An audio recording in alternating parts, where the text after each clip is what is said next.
Climate change is a global problem felt on local levels. As heat-trapping carbon dioxide is released by human activity into our atmosphere, it will linger for hundreds of years, warming our planet. We are feeling the impacts of these changes in our communities now, and we can expect impacts to continue and likely increase. Even if emissions are stabilized relatively soon, the effects will continue to last for many years, affecting future generations.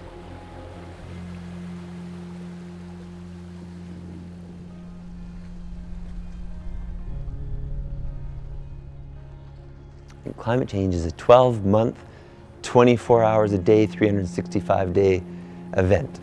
Is it going to change? Well, it's already changed.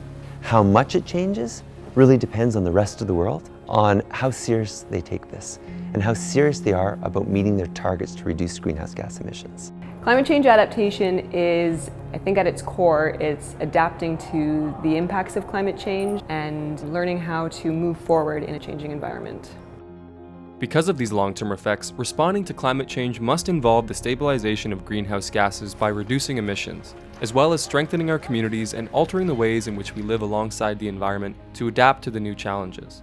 This is called adaptation. Adaptation is a series of deliberate and comprehensive actions that a community takes to help avoid, manage, or reduce the effects of climate change on human and natural systems. To ensure adaptation measures are relevant and effective for communities, we need to translate scientific information and Indigenous knowledge and ways of knowing into action and build regional capacity and adaptation expertise. This means working with Indigenous peoples and governments, including community-based initiatives to build capacity for adaptation action and address the specific risks they face due to a changing climate.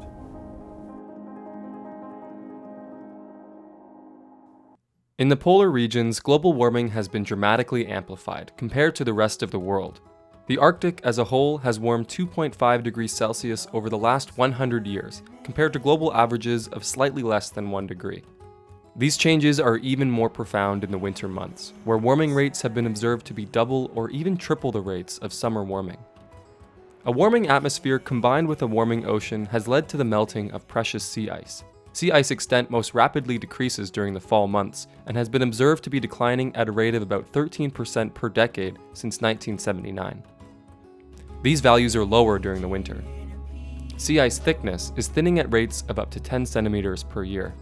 Tackling this issue head-on is Smart Ice, winner of the 2016 Arctic Inspiration Prize and the United Nations Momentum for Change Climate Solutions Award.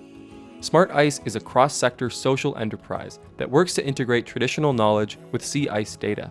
So in the Arctic, the climate has been changing for the last decade. It's not something that's necessarily in the future.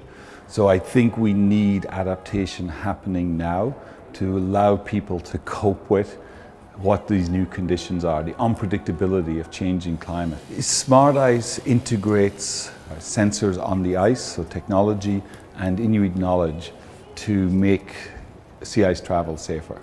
So it gives the information almost in real time in some cases. Where is the ice dangerous?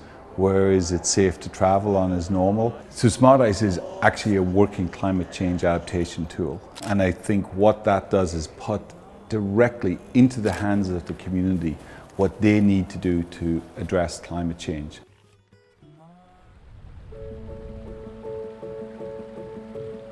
Since 2000, scientists have recorded a 1.2 degrees Celsius temperature rise in the permafrost of northern Canada. Seasonal thaw layers have been increasing across ice-rich permafrost in the Arctic since 2008, which is causing significant surface settlement and erosion. V'là 50 ans, les ingénieurs, quand ils arrivaient dans les villages inuits, voulaient construire, par exemple, je prends l'exemple d'Inuvialuit. Les ingénieurs pensaient que le sol est essentiellement gelé pour toujours. On a construit des infrastructures en ayant une perception du sud. Puis malheureusement, on voit le changement climatique qui affecte le sol, donc la fondation même des villages puis des infrastructures qui commencent à dégeler. On voit beaucoup de déformations dans les pistes d'aéroport, on voit beaucoup de déformations dans les maisons. On a fait des avancements majeurs en ingénierie du pergélisol. On s'en va dans la bonne direction, mais malheureusement, trop peu, trop tard, mais on s'adapte. Les chercheurs puis les communautés inuites ont beaucoup d'expérience. surtout depuis 5-10 ans. Donc, on essaie de transmettre le savoir scientifique aux Inuits pour qu'eux puissent prendre leurs décisions.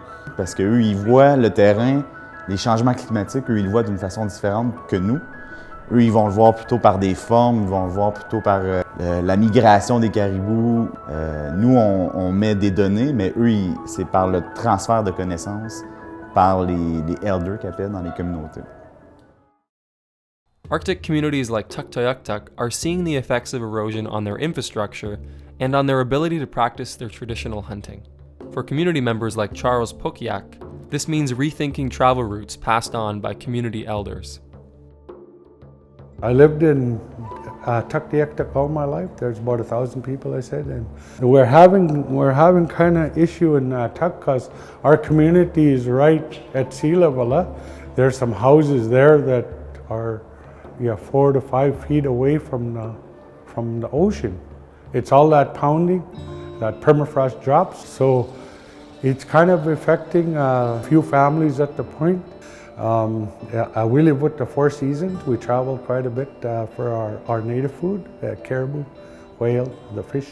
When I first traveled, I'm over 100 miles by boat just to see, different country. I talked to a few elders before, and they're mentioning all these points, bays and shallow places along the way.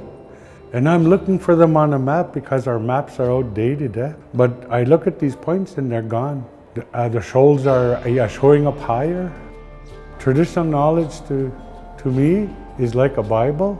It's always in our mind. The elders always told me, and I think others too in our region, you're going to see changes in your lifetime. I seen it in mine.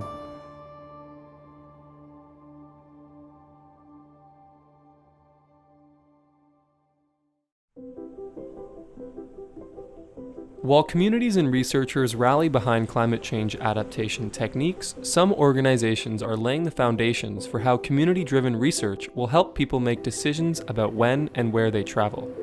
In addition, the information will be documented, categorized, and made accessible to everyone. Working with Inuit and Cree communities living in Hudsons Bay, the Arctic Eider Society's 2017 Google Impact Challenge project winner Siku is a first prototype. Siku is an Inuit knowledge Wikipedia and social mapping platform that's intended to provide self-determination for Inuit for research, education, and environmental stewardship. The idea is there's all these different data portals out there, but there really hasn't been an interface for Inuit that's by Inuit. So an example in our community, one of our elders, Peter Katuk, is out at the flow edge every day in the winter, and he's been seeing the diets of seals change from Arctic cod to shrimp. He's seen it, so he has a data point every single day. And so now with the mobile app, he takes a photo of the stomach contents, spatially tag the photo's GPS reference, it can show up on the community's timeline. There's been a lot of precedent groups like Facebook, Nunavut Hunting Stories of the Day, but they're giving up their intellectual property rights, and also if you want to mobilize that knowledge, it's near impossible. You'd have to scroll and scroll to try and find the hunting story you told last year, for example. So with Siku, it brings together all these social media mapping tools, so it really helps with Inuit self-determination and research, so people can come up with their own questions, and scientists don't have to second guess and prove everything that we already know to be true.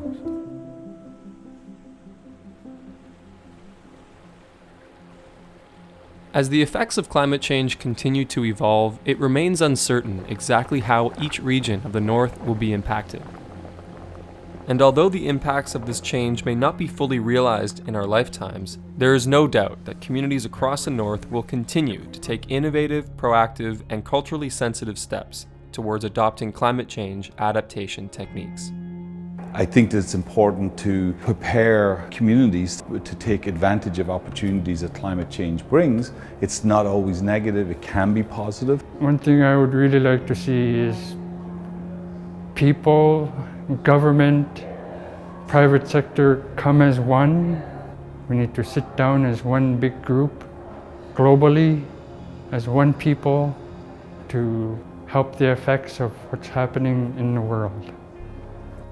There's so many opportunities across the board with adaptation, and for anyone to bring it into what they're doing, and also to be building healthier, stronger communities. Adaptation that's the goal of adaptation. And I think something that's extremely important for people to realize is that climate change is but one challenge amongst many. And it's not always the most important or pressing challenge. A healthy person, a person that is physically healthy, mentally healthy, a person who has strong identity, well, that's somebody who's going to have high capacity to adapt. Federal, provincial, and territorial governments need to support vulnerable regions by investing in infrastructure, strengthening capacity, supporting community-based monitoring, and advancing research, monitoring, and information for coastal regions. Many communities are already implementing these best practices. Adaptation is an individual, communal, and global responsibility.